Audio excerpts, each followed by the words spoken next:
અહીંયા ઘણા એવા પેરેન્ટ્સ પણ છે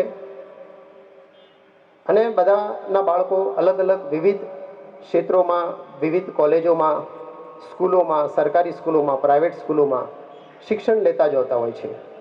તો એ ખાસ કરી અને મા બાપને હું એક સજેશન કરીશ કે વિદ્યાર્થીની પરવરિશ એ મા બાપના હાથમાં છે.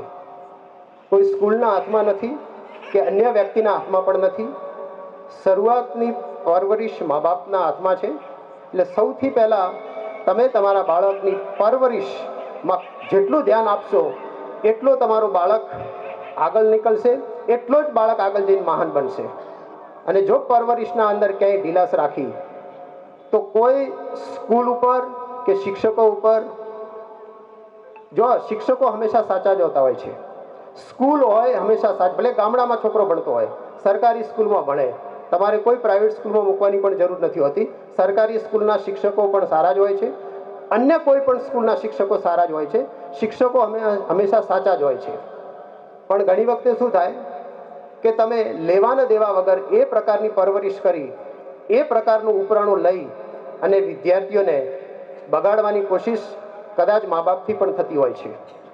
એટલે એક આ મારું સજેશન છે. અને ક્યારેય મા બાપને કોઈ સંસ્થા સામે બાયો નથી ચડાવવાની કે કોઈ શિક્ષકો સામે બાયો નથી ચડાવવાની. જો તમે સંસ્થા સાથે અથવા શિક્ષકો સામે બાયો ચડાવવા ગયા તો સમજો કે તમારો વિદ્યાર્થી એ છોકરો ગયો સંતાન.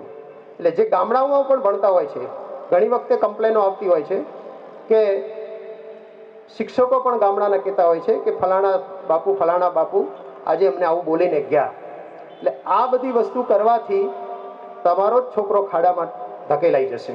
એટલે ક્યારે પણ શિક્ષકોને હલવાસથી ન લેતા દરેક મા બાપને હું વિનંતી કરું છું.